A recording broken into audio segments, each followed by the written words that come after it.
Na semana passada, nós estudamos os versículos 17 e 18 e aprendemos sobre a esperança cristã. Hoje nós vamos aprender sobre a glória por vir, que é a essência da esperança cristã, como nós vimos aí no final do versículo de número 18. Que estado é esse? Que condição é essa de glória? Como é que essa esperança, como é que a gente alimenta essa esperança no tempo presente?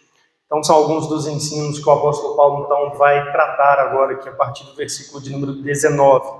Então, acompanhem comigo a leitura. A Bíblia diz assim, Romanos 8 e 19. A ardente expectativa da criação aguarda a revelação dos filhos de Deus.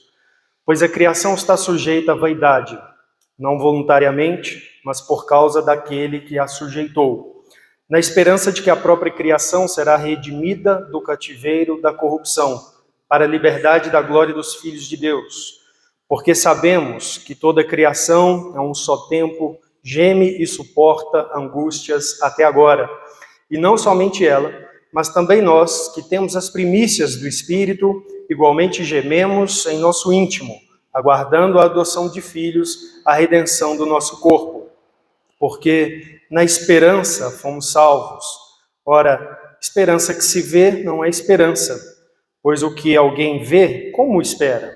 Mas se esperamos o que não vemos, com paciência o aguardamos. Nós temos estudado a Epístola de Paulo aos Romanos, nós temos visto aí que a essência do capítulo 8 é trazer aos cristãos um ensino que proporcione segurança de salvação. Ele abre o capítulo 8 com essa declaração: agora, pois, já nenhuma condenação há para os que estão em Cristo Jesus. E ele então vai trazer uma série de verdades que redundam, que implicam na segurança do salvo. E essas verdades, elas estão relacionadas quase que por todo o capítulo à obra do Espírito de Deus na vida do crente. Então ele vai tratar aí de várias coisas relacionadas ao Espírito Santo. E quando nós encerramos aqui na semana passada os versículos 17 e 18, nós vimos que, a partir do fato de que aqueles que têm o Espírito de Deus, eles então são filhos de Deus, então nós temos assim uma esperança gloriosa pela frente. Ele vai dizer no versículo 17 que se somos filhos, nós somos herdeiros de Deus. Nós somos herdeiros com Cristo, ou seja, uma herança que está bem assim fundamentada, é uma esperança que é bem certa, porque nós herdamos juntos com Cristo. Somos co-herdeiros com Cristo. Mas ele diz também que nós seremos glorificados, que a realidade nossa, então, é a glorificação, é isso que nos aguarda futuramente, mas não sem passar por sofrimentos. Ele diz no versículo 17, assim, se com ele sofremos, também com ele seremos glorificados. Então nós aprendemos que a realidade do sofrimento, ela faz parte da vida cristã, na verdade, é o caminho para a glorificação, que o sofrimento é inevitável na vida cristã. Mas no versículo de número 18 ele afirma: porque para mim tenho por certo de que os sofrimentos do tempo presente não podem ser comparados à glória a ser revelada em nós. E o que Paulo estava aqui dizendo é que aquilo que o faz manter-se firme na caminhada cristã é que ele avalia o tempo todo, ele calcula. A ideia aqui do texto, no original, é que ele faz uma avaliação. Olha, valerá a pena? Aquilo que está por vir, as promessas que nós temos em Cristo Jesus, elas valerão a pena? E a resposta para o cristão é sim, valerá a pena. Eu tenho por certo de que os sofrimentos do tempo presente não podem ser comparados com a glória a ser revelada em nós. Então é isso que ele tratou aqui. Mas ele continua a falar para nós aqui a respeito de sofrimento e esperança.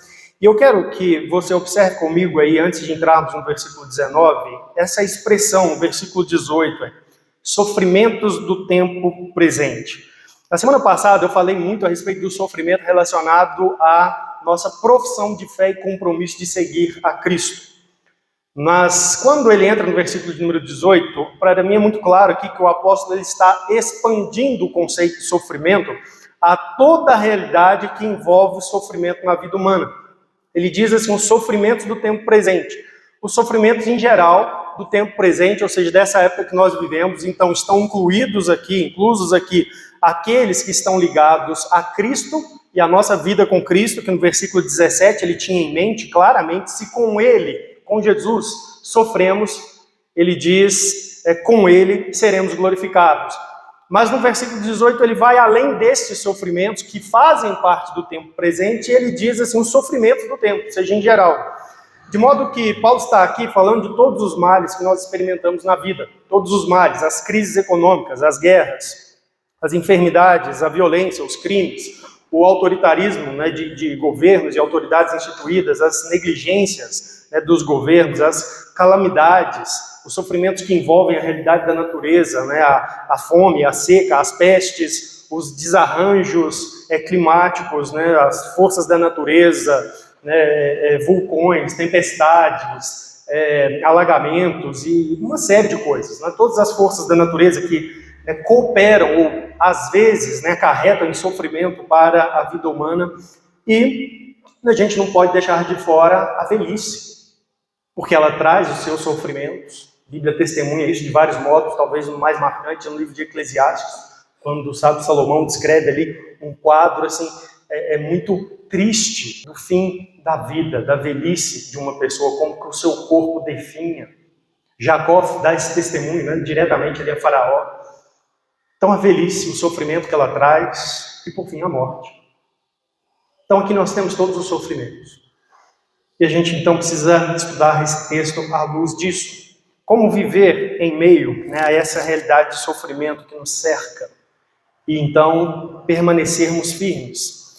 A resposta, né, ele já trouxe aí no versículo de número 17 e 18, nós já aprendemos que a nossa esperança ela é nutrida pela certeza de glória que virá. Versículo 18, ele termina dizendo, né, que os sofrimentos do tempo presente não podem ser comparados com a glória a ser revelada em nós. Então a resposta está aí, na nossa confiança, na nossa certeza da glória que virá depois do sofrimento. E é interessante que esse, na verdade, é uma dinâmica que faz parte, assim, além das questões espirituais da vida. Mas o que a Bíblia traz é algo assim, de uma proporção muito maior. Mas eu estava pensando sobre isso, né? Tenho conhecido pessoas que têm sido submetidas a tratamentos duros, tratamentos difíceis. E o que mantém essas pessoas? Tratamentos longos, difíceis, demorados, às vezes cirurgias, às vezes bem doloridos. O que as mantém e as sustenta é uma expectativa de melhora e de cura. É isso que as sustenta e as mantém. Às vezes nós ficamos sabendo, ouvimos histórias de pessoas, né, de soldados que estão em guerra e mantêm ali o seu espírito, a sua fibra, a sua disposição em meio a situações assim terríveis. E o que os mantém é a expectativa, a esperança de que toda aquela luta, todo aquele combate valerá a pena, trará dias melhores para si, para os seus familiares. Então é uma esperança em algo que poderá acontecer, que sustenta as pessoas. E a resposta que a Bíblia traz para o cristão não é diferente dessa dinâmica, só que é muito mais elevada. O que a Bíblia nos ensina não é simplesmente ter uma expectativa nas coisas desse mundo e uma melhora da realidade desse mundo. Que, aliás, é algo que tenho conversado, Patrícia me chama a atenção disso nos últimos meses, as pessoas chegam e aproximam assim, não, tem fé que tudo vai dar certo, né? Daqui a pouco vai estar tudo bem. E qual que é a ideia? É trazer uma expectativa para as coisas melhorarem apenas aqui. Apenas aqui. Mas o que a Bíblia traz para nós é algo muito mais elevado. A Bíblia fala para nós de uma expectativa que é certa, que está baseada em Cristo. Nós somos co-herdeiros com Cristo, mas de que Deus produzirá algo glorioso e grandioso no futuro para nós. Essa é a expectativa do cristão. E é isso que o apóstolo Paulo segue trabalhando aqui nos versículos 19 ao 25. E como que Paulo faz isso aqui? Primeiro, ele vai mostrar para nós que nós temos expectativa de um mundo melhor. Não é assim, de estarmos melhores mais um tempo neste mundo ruim. Mas a nossa expectativa é uma esperança de um mundo melhor. Ele vai mostrar para nós também que a nossa expectativa, a nossa esperança é de adoção de filhos e redenção do corpo. Não é simplesmente de vivermos mais uns anos bem aqui nesse mundo, mas é de fato, sermos acolhidos completamente pelo Pai Celestial e de estarmos em uma condição física totalmente perfeita, restaurada, redimida. Não é de uma remissão parcial, não é de você ter saúde para mais alguns anos. Mas a nossa expectativa é de você ser acolhido pelo Pai e de viver eternamente, saudavelmente. É muito maior isso. E ele vai ensinar também que essa esperança, ela implica paciência e fé. É isso que ele vai trabalhar nesses versículos. Então vamos olhar aí. Primeiro, nós temos esperança em um mundo melhor, um mundo redimido. Olha o que ele diz aí, versículo de número 19, ele vai ensinar que a própria natureza sofre e tem também essa esperança. Olha o que ele diz aí. A ardente expectativa da criação aguarda a revelação dos filhos de Deus. Pois a criação está sujeita à vaidade, não voluntariamente, mas por causa daquele que a sujeitou, na esperança de que a própria criação será redimida do cativeiro da corrupção para a liberdade da glória dos filhos de Deus. Nos 3 versículos a gente tem a palavra criação. Né? O que quer dizer essa palavra? Esse termo aqui, em Romanos, ele está se referindo à natureza, à realidade criada por Deus que é amoral, tá? Que não possui moralidade. Então está se referindo aqui ao mundo, como Deus organizou as coisas, né? A realidade, né, da natureza, como ela existe, rios, montanhas, aos seres vivos que não possuem moralidade, como as plantas, os animais. É isso que Paulo chama aqui, ou refere-se aqui como criação. E ele descreve então aqui a criação, a natureza, né, as coisas e as plantas e os animais como se fossem pessoas, como se fossem seres morais, seres que são capazes de exercer uma esperança por algo melhor, por algo bom, por algo a se realizar. Então, como uma pessoa que põe aqui, ou que tem uma expectativa e que aguarda, então, intensamente alguma coisa, e é interessante a gente olhar essa palavra aqui no grego, a ideia do texto aqui, do termo que está traduzido aqui por ardente expectativa, é a ideia de esticar assim, ó, o corpo e o pescoço para tentar ver algo. Sabe quando você está esperando por alguma coisa? Eu estava lembrando disso, né? A Lídia, minha filha menor, às vezes ela chega no parapeito, né, de uma varanda que a gente tem lá em casa, e ela fica na pontinha dos pezinhos assim, ó, estica o pescocinho para tentar ver além daquilo que ela está vendo, né, daquilo que a sua altura, né, e aquele parapeito ali está limitando. E a ideia aqui do texto é essa expectativa de que você sabe que tem algo além e que você deseja contemplar, você deseja que aquilo seja alcançado, né, pelos seus olhos.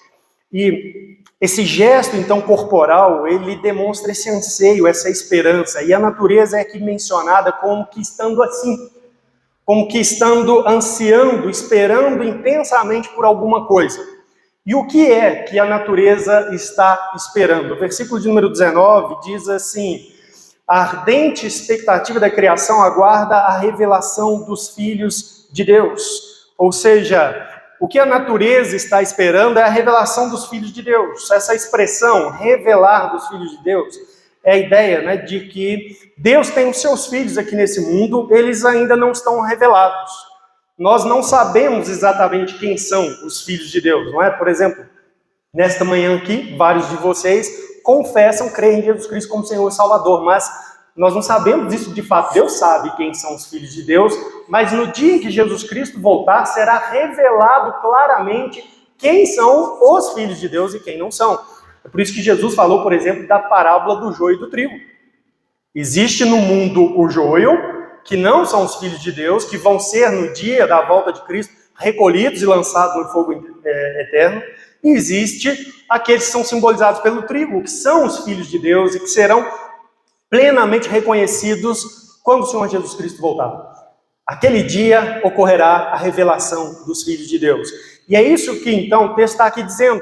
Ele está dizendo o seguinte: olha, a natureza ela está vivendo, ela está existindo, ela está prosseguindo o seu curso, mas nela própria existe uma expectativa assim, desse último dia quando Cristo vem e os filhos de Deus serão revelados.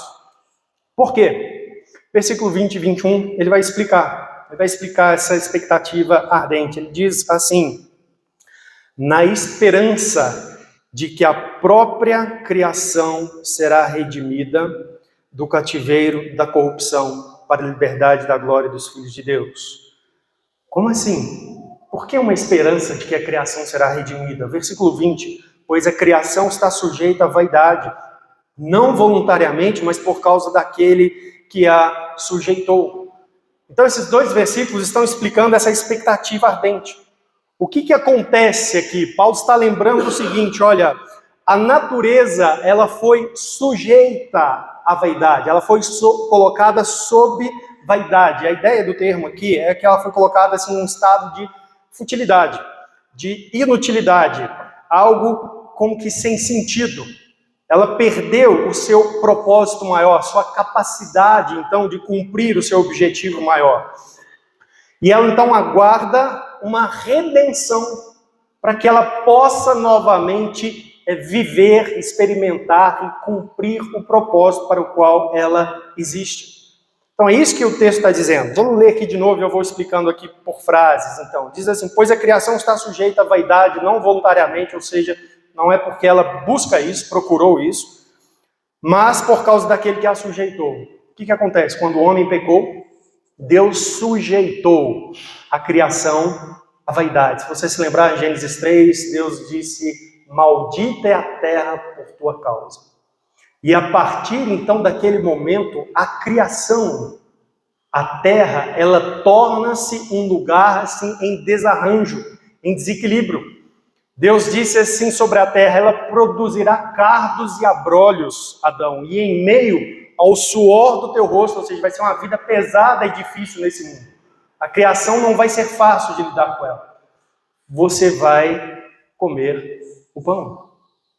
Então, Paulo está aqui lembrando dessa realidade. Deus sujeitou a criação a uma realidade diferente da realidade original para a qual ele criou e para a qual ela está sendo mantida. O mundo que nós vivemos é um mundo afetado pelo pecado. E é isso que Paulo quer aqui dizer. Versículo de número 21, então, ele diz, na esperança de que a própria criação será redimida do cativeiro da corrupção.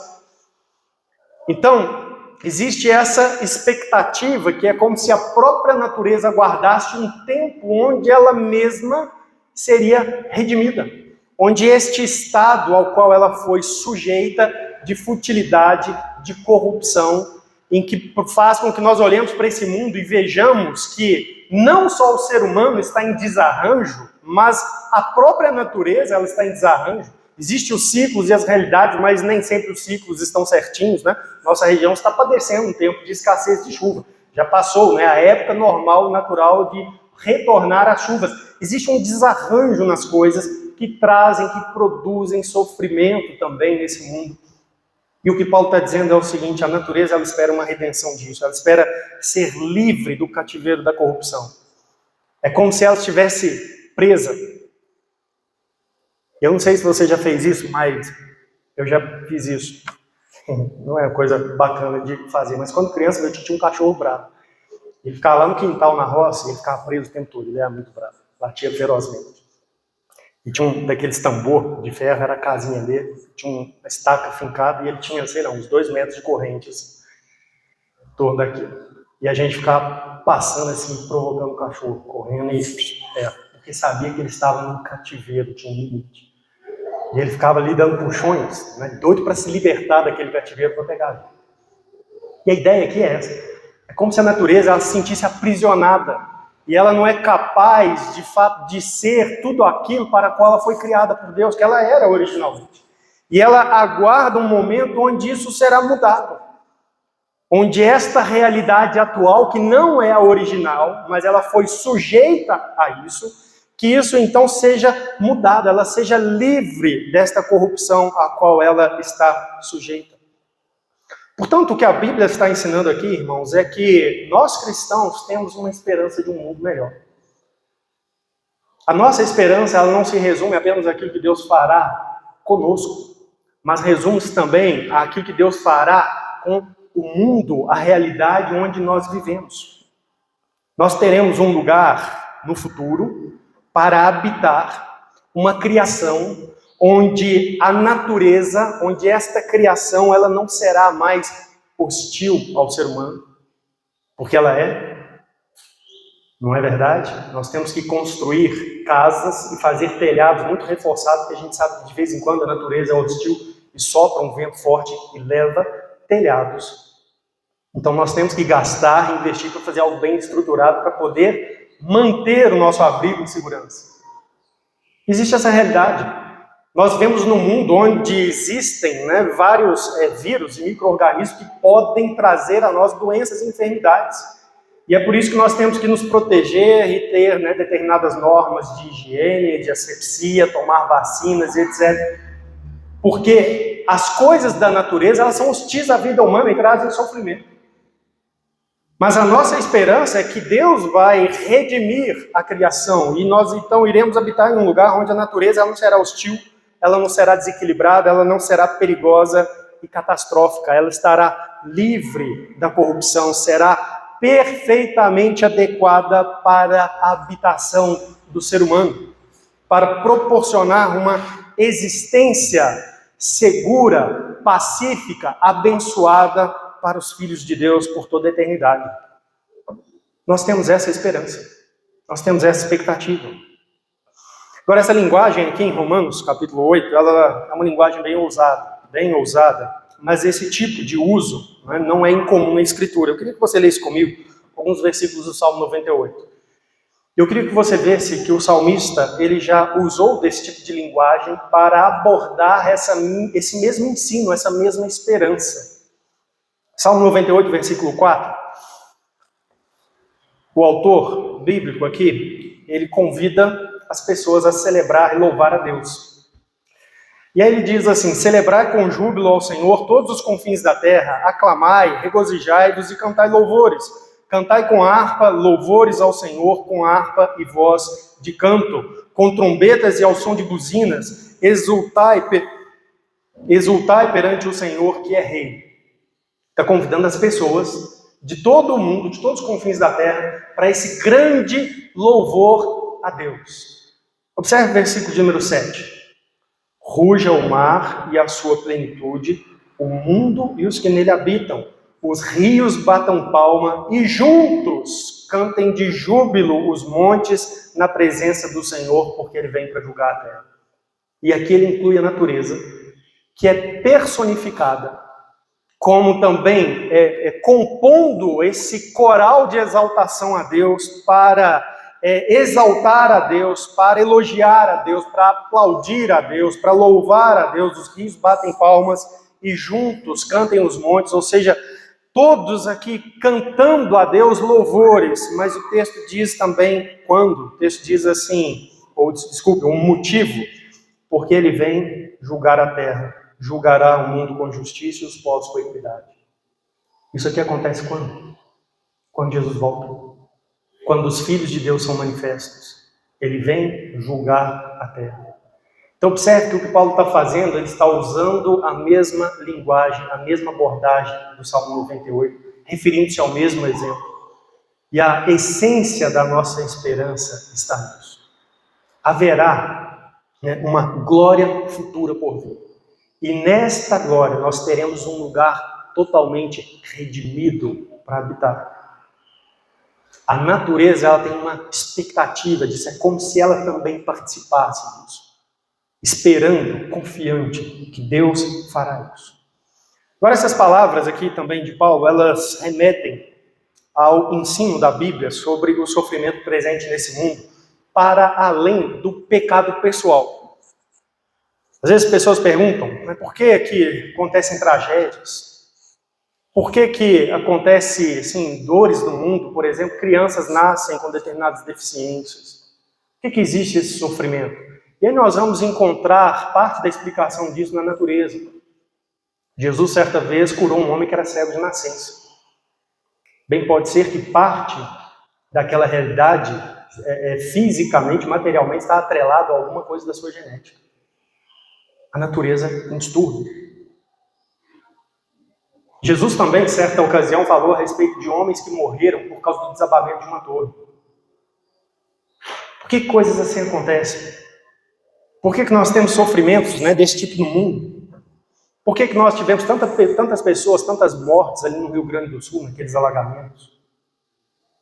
Por quê? E esse texto, ele traz para nós a essência do que a Bíblia, né, explica para nós. O ponto de tudo é o pecado, irmãos. A origem do sofrimento neste mundo está no pecado. O pecado do homem, ele afetou toda a natureza, porque Deus criou todo esse sistema ligado ao ser humano. Quando você lê Gênesis 1 e 2, isso é muito fácil de ver. Deus criou dia a dia todas as coisas, e quando tudo estava pronto para que o ser humano pudesse viver, é que ele traz o ser humano. O mundo foi feito para nós, para ser o palco da nossa existência, para a glória de Deus.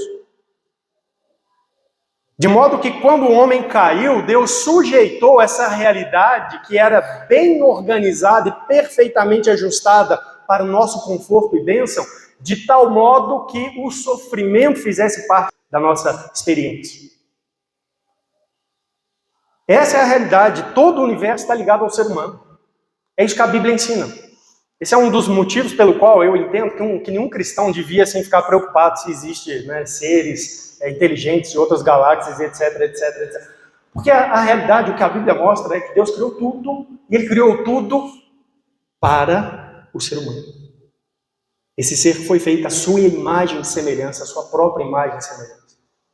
Para que a gente vivesse e desenvolvesse nesse mundo um relacionamento com Ele, glorificando a Ele.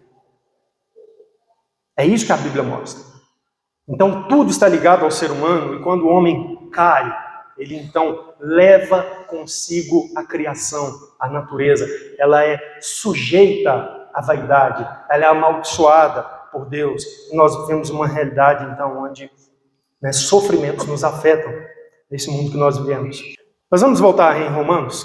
Olha comigo agora, versículo de número 22 e 23. Ele vai falar da nossa esperança, então, de adoção de filhos e redenção de corpo. Diz assim: porque sabemos que toda criação a um só tempo geme e suporta angústias até agora. Essa é a realidade do mundo, da criação. Até agora é assim. Aí ele diz: e não somente ela, mas também nós, que temos as primícias do Espírito, igualmente gememos em nosso íntimo, aguardando a adoção de filhos, a redenção de nosso corpo. Observe, assim como a criação tem uma expectativa por algo melhor, que no caso é a redenção dela própria, quando manifestar-se os filhos de Deus, nós também temos uma expectativa de algo melhor. E o que é essa expectativa agora, referindo-se a nós mesmos, a nós próprios? Ele diz aí no texto: mas também nós que temos as primícias do Espírito, gememos em nosso íntimo, aguardando a adoção de filhos, a redenção de nosso corpo. O que quer dizer isso? Vamos por parte aqui. Nós quem? Que temos as primícias do Espírito. Nós já aprendemos aqui no capítulo 8 que aqueles que são salvos, eles recebem o Espírito Santo. O Espírito de Deus habita em nós. Nós temos o Espírito. Então nós aqui refere-se àqueles que são salvos e que receberam o Espírito Santo, que tem o Espírito Santo habitando neles. Ele fala que as primícias do Espírito, que temos as primícias. Esse conceito é um conceito do Antigo Testamento. Refere-se aos primeiros frutos, né, de uma lavoura que eram requeridos por Deus para serem apresentados aos sacerdotes ali na adoração.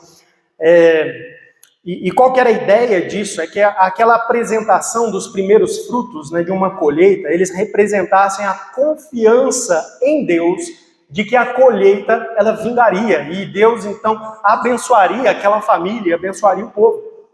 Que não viriam só alguns frutos, aqueles primeiros, mas eles poderiam oferecer os primeiros, porque logo viriam todos os demais, Deus os sustentaria.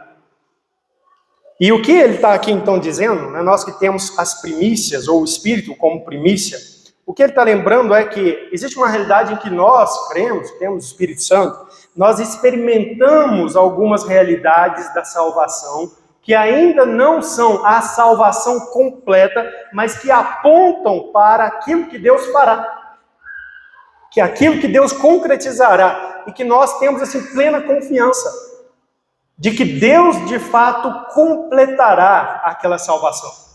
Essa é a postura cristã. Paulo, quando escreve aos Filipenses, ele diz que aquele que começou a boa obra em vós há de completá-la até o dia. Essa é a nossa esperança, e nós temos primícias do Espírito, ou seja, pelo Espírito Santo nós temos, por exemplo, comunhão com Deus. Mas não é a plenitude dessa comunhão como nós teremos com a manifestação dos filhos de Deus. Então nós já gozamos, desfrutamos de algo relacionado à salvação, mas não é pleno. Então, por exemplo, uma pessoa que é salva, ela se dirige a Deus sem nenhum temor, ela sabe, ela tem perfeito descanso de que, apesar de pecadores, seus pecados foram pagos em Jesus Cristo, e nenhuma condenação há. Então ela chega-se a Deus, como dizem Hebreus, com confiança, ousadamente, porque existe comunhão, foi feita reconciliação, nós já desfrutamos disso em alguma medida, mas irmãos, está longe de ser o que será a nossa comunhão com Deus na eternidade. Nós temos as primícias do Espírito, algumas coisas que o Espírito de Deus já nos permite desfrutar, mas que não são plenas. Nós temos, por exemplo, a santificação, capítulo 8, ele trabalhou aí, sobre a realidade da santificação na vida do crente, que se pelo Espírito mortificados os feitos do corpo, ou seja, é o que é operado através do Espírito Santo na nossa vida. Nós vamos obtendo vitória sobre o pecado, é esse o conceito de santificação, é de mortificar o pecado, é ir matando o pecado todos os dias na nossa vida.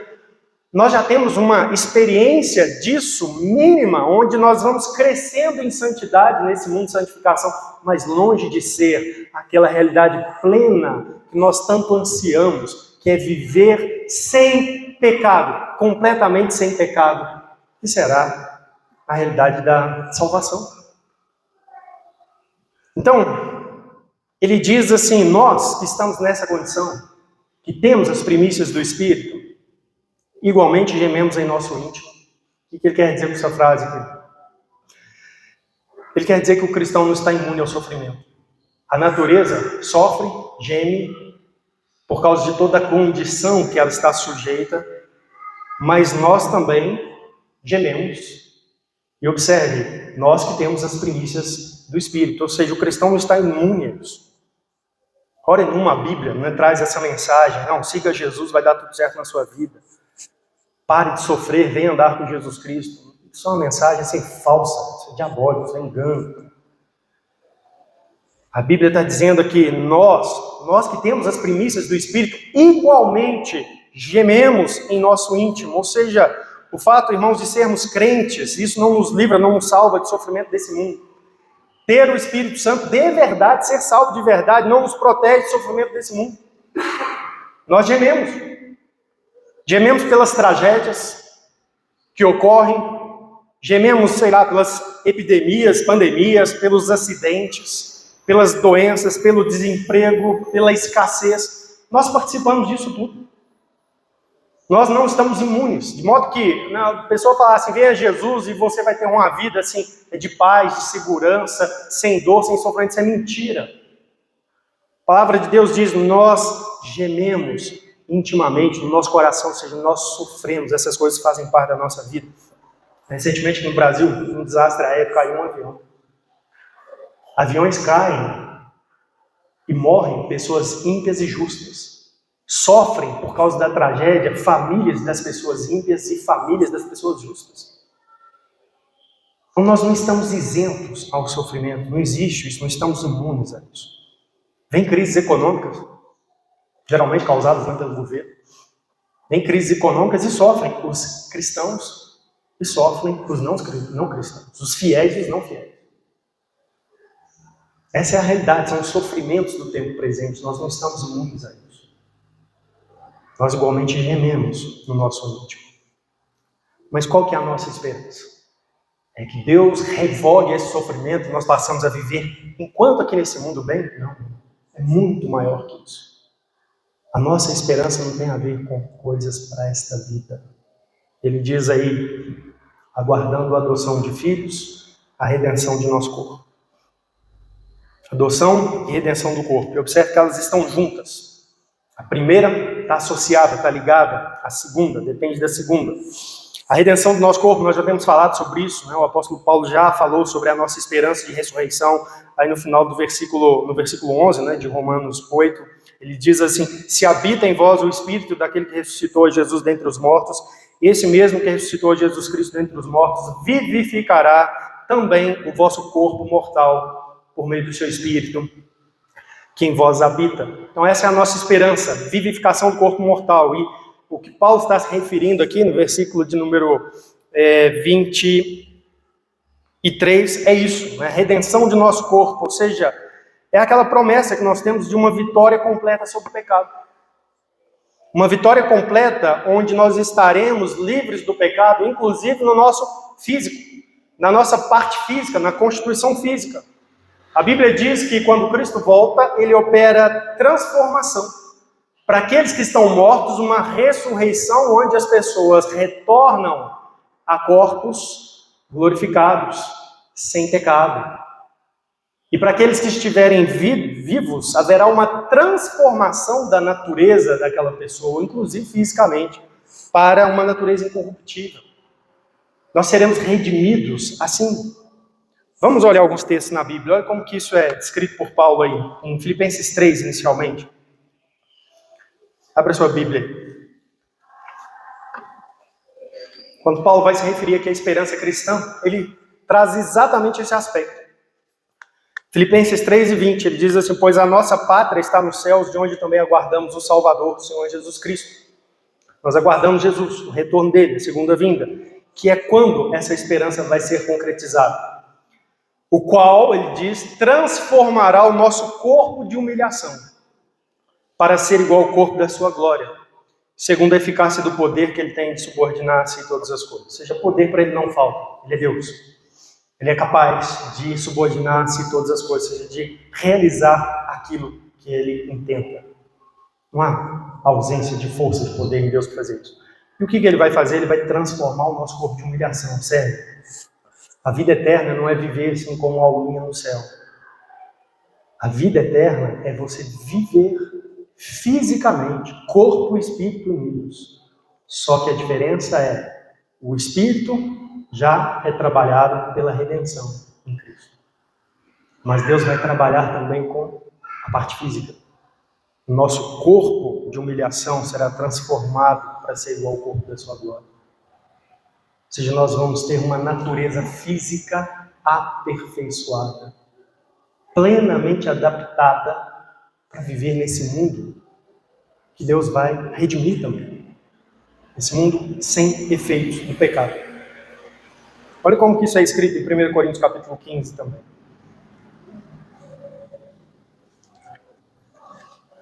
1 Coríntios 15, versículo 51, final daquele capítulo onde o apóstolo nos ensina, né, detalhadamente aí sobre a ressurreição.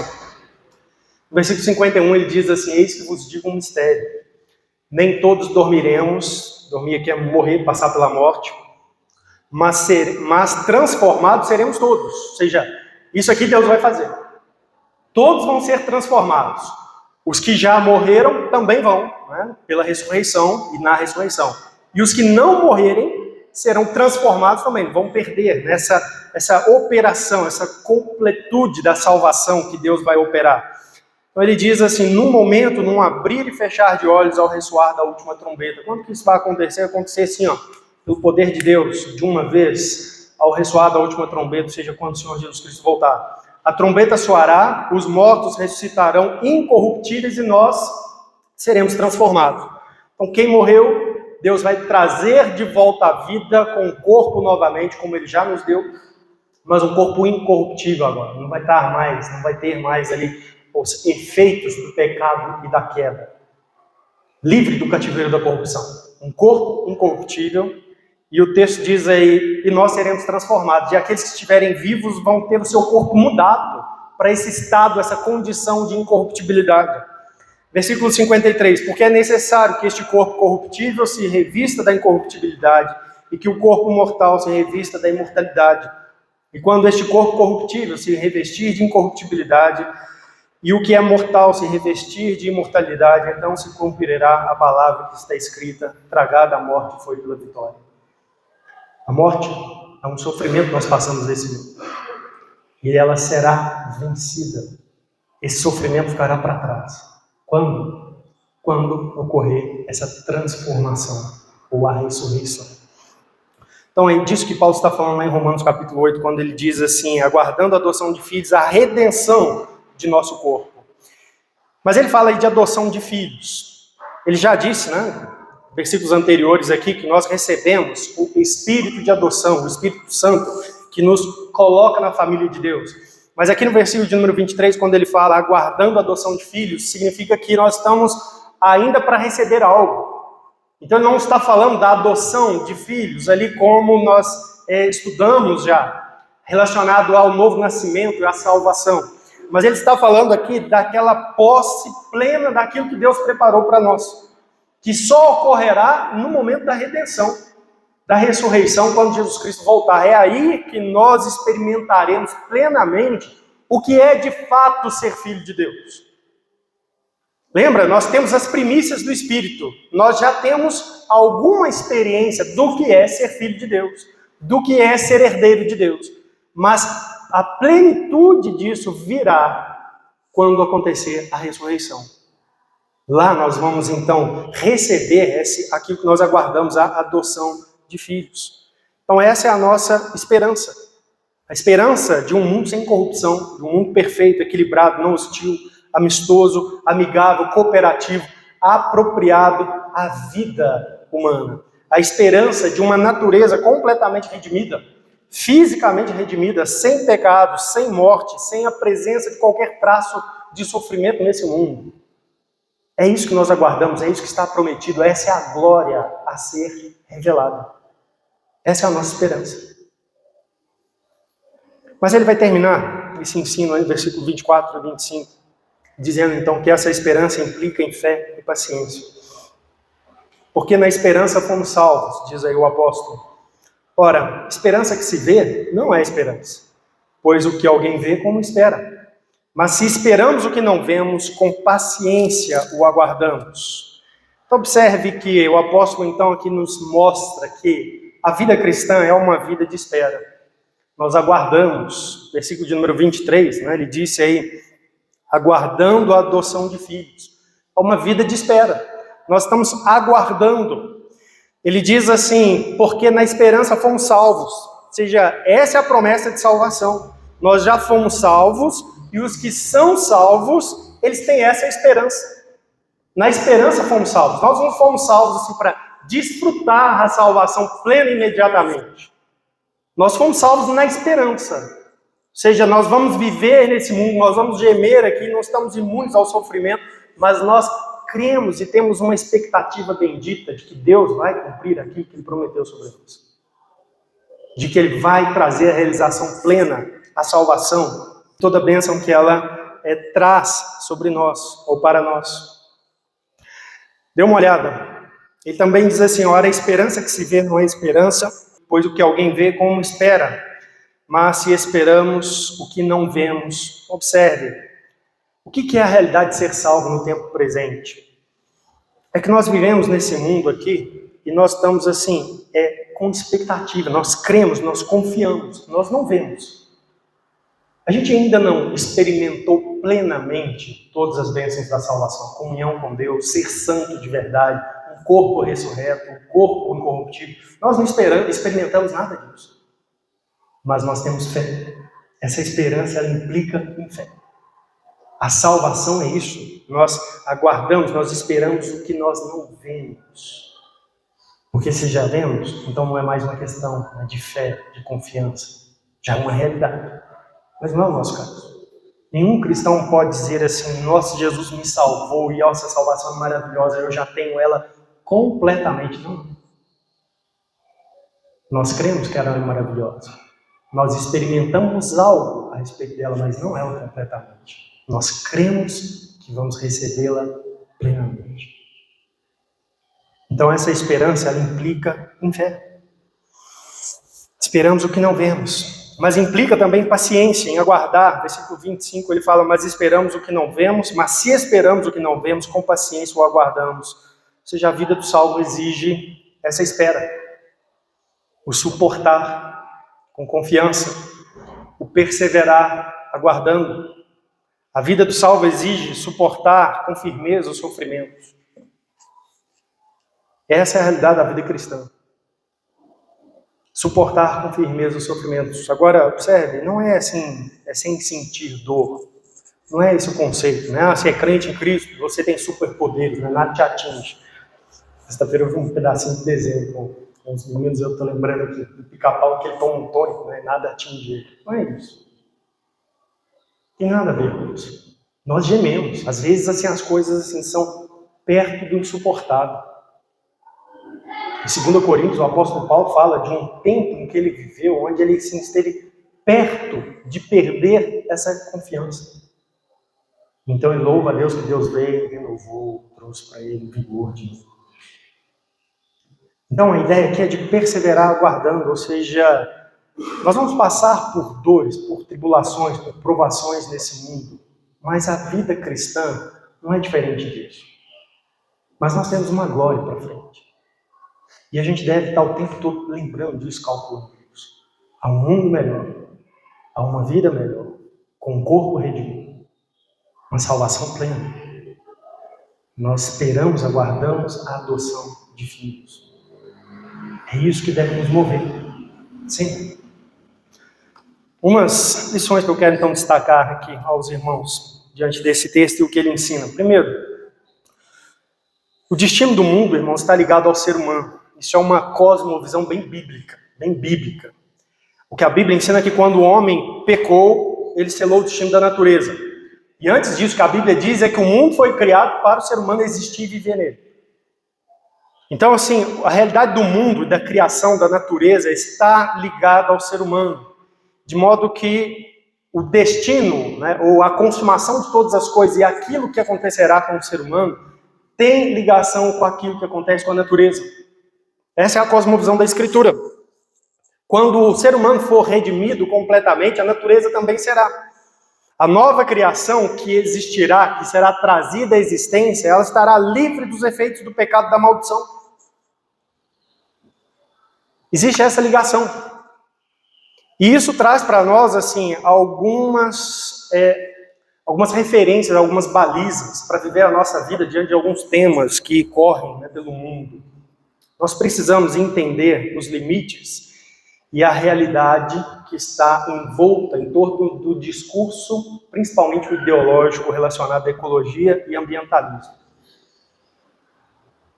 Preservação, fala-se tanto, né, de preservação da natureza, ok? É justo, correto, digno diante de Deus. Aliás, é burrice o homem não pensar que ele está ligado à natureza, é isso que a Bíblia ensina. Ela é o ambiente onde nós vivemos, é o nosso meio ambiente. Então, preservação, ok, a ideia, né, uma ideia, um conceito de sustentabilidade adequado e desejável, ou seja, a ideia de seres humanos convivendo de um modo, né, racional, razoável com a criação, usando seus recursos, etc. De um modo assim comedido, de um modo sábio, mas a gente tem que tomar cuidado com fanatismos que estão sendo promovidos em nome dessas pautas, dessas bandeiras, preservação, ecologia e etc. Conceitos de fé, vamos salvar o mundo. Como que isso aí está correndo, principalmente assim, entre escolas? A gente tem que saber filtrar isso para as crianças. As crianças hoje, elas são ensinadas a procurar uma salvação, mas a salvação do mundo, da natureza, do planeta. A gente precisa tomar cuidado com isso. Existe uma realidade que a gente precisa entender também, onde nem tudo que acontece de ruim com o meio ambiente é culpa direta do ser humano, da ação humana. Porque a natureza está em desequilíbrio, ela própria. Ela própria. Por exemplo, se você extrapolar o planeta Terra, onde o homem vive, e você observar o universo, você vai ver que o universo está em desequilíbrio. As estrelas estão esfriando. Está muito além da ação humana isso. Então existe uma realidade onde a própria natureza ela está assim num decaimento, num processo de degeneração, de modo que a gente tem que tomar cuidado, porque tem sido ensinado que todos os problemas que acontecem no mundo, na natureza, é culpa do ser humano. E a gente tem gerado assim fanatismo a um nível assim alarmante, alarmante. Eu lido com algumas crianças que já foram tão bombardeadas com isso, que elas falam assim, seria muito bom se não existisse nenhum ser humano na Terra, porque o planeta viveria feliz sozinho, né? A própria natureza, ela caminha assim para o desarranjo. Alguns lugares que estão preservados, intocados pelo ser humano, de repente são destruídos por invernos, por secas, etc. Você não pode assim ter essa percepção tão alarmista desta realidade. A gente precisa tomar cuidado com isso. Nós estamos assim vivendo e criando uma geração de crianças culpadas e ensinadas a odiar o próximo e a elas próprias, como assim, grandes malfeitores para a natureza e para o mundo. Isso não é um fato perfeitamente verdadeiro. Algumas realidades sim. E eu creio que a esperança cristã é a solução ideal para ser pregada para essas crianças. A gente precisa apresentar esse evangelho, essa mensagem da Bíblia para elas. Eu acho que é uma boa resposta para isso. A segunda coisa que eu quero trazer aos irmãos é esse quadro aqui que é muito claro em Romanos 8, que salvação não é imunidade ao sofrimento. Eu preciso lembrar disso, testemunhar sobre isso. Nós estamos numa época onde muita gente tem pregado o evangelho sobre essa perspectiva. Pare de sofrer e tenha uma vida de vitória. Isso não é evangelho. Os crentes, os salvos, os discípulos fiéis, os homens e as mulheres de Deus fiéis na Escritura sofreram. Olha só, Noé, um homem fiel a Deus, sofreu. Foi fácil a vida de Noé, não. Jó sofreu. Deus pôs ele como um ícone, um exemplo de sofrer infidelidade a Deus. Jó sofreu. Abraão sofreu. Estudamos recentemente o livro de Ruth aqui na igreja, domingo à noite. Noemi, mulher temente a Deus, sofreu. A vida dela foi tão assim desgostosa em um capítulo, né, em alguns anos da sua vida, que ela desejou que seu nome fosse outro, Mara, né, por causa assim, da ideia de amargor na vida, de amargura, de sofrimentos. Davi sofreu, Jeremias sofreu, Maria, mãe do Senhor, sofreu, os apóstolos da igreja sofreram, os cristãos têm sofrido ao longo da história, os cristãos fiéis passam por tragédias, por acidentes, por enfermidades, por escassez. Sofrem efeitos da escassez da chuva, da ausência da chuva, a horta do crente seca também. Sofremos por guerras, sofremos com a velhice e sofreremos com a morte, se Cristo não voltar. Nós não estamos imunes a sofrimento. Não é essa a esperança do Evangelho, ter dias bons aqui nesse mundo. Nunca foi. Nunca foi. E talvez quando você for confortar alguém que está passando sofrimento nesse mundo, não faça como o mundo. Não tem fé em Jesus que as coisas vão melhorar. Não faz isso. Não faz isso. Haja biblicamente. Fala assim, olha, eu não sei se as coisas vão melhorar. Vamos pedir a Ele. Confiando na graça, na misericórdia, no amor, na generosidade dele. Mas eu tenho certeza que em Cristo as coisas melhorarão na glória dele. Você já creu em Jesus? Você já entregou sua vida a Ele? Porque, irmãos, é isso. É isso. Terceira coisa que eu quero que você aprenda é que a vida ela é insatisfatória. É insatisfatória. Isso aqui parece assim, muito pessimista, mas não, porque ela é insatisfatória, mas não é sem esperança. Pessimismo é quando você não tem esperança nenhuma. Mas o que a Bíblia mostra, inclusive nesse texto, é isso. Olha, a criação geme, a própria criação geme, essa é a realidade. Até agora, Paulo diz aí no versículo 22. O cristão geme, não somente a criação, mas nós também gememos, enquanto aguardamos o quê? A redenção do corpo, a adoção dos filhos, quando Jesus Cristo voltar. Ou seja, então, ao longo de toda a nossa existência aqui nesse mundo, o fato é que o mundo geme, os cristãos gemem, ou seja, é uma insatisfação, mas não sem esperança. Porque a própria natureza é descrita aqui como tendo esperança. E nós também temos esperança. Esperança de uma glória no porvir. Essa é a diferença. Alguns seres humanos têm percebido isso, mas não receberam a esperança.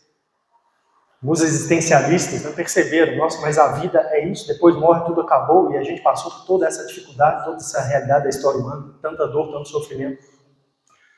A Bíblia diz isso, né? A avaliação do sábio Salomão em Eclesiastes é essa. No fim das contas, sem Deus, sem esperança em Cristo, tudo vaidade. É tudo vaidade. Mas nós temos esperança real. Uma esperança que se cumpre quando serão manifestos os filhos de Deus. Essa é a mensagem que a gente precisa dar para as pessoas. Olha, de fato a vida é difícil. Às vezes Deus, na graça dele, na piedade dele, nos dá assim, bons momentos de consolo, de gozo, de alegria.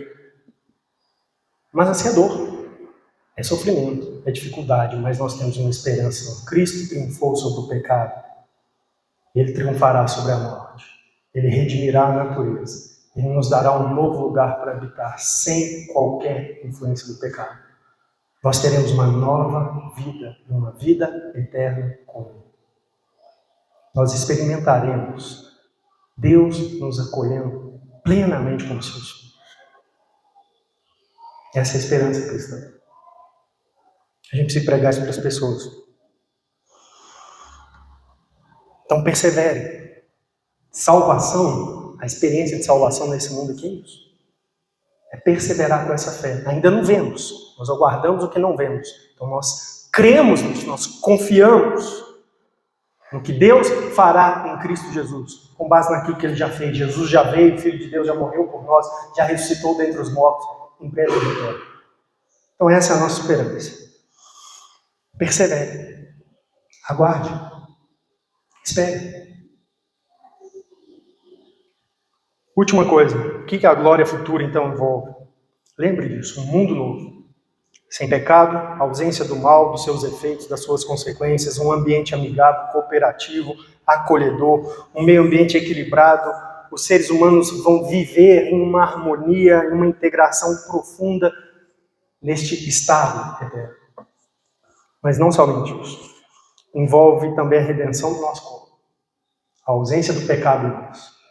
O resgate da incorruptibilidade.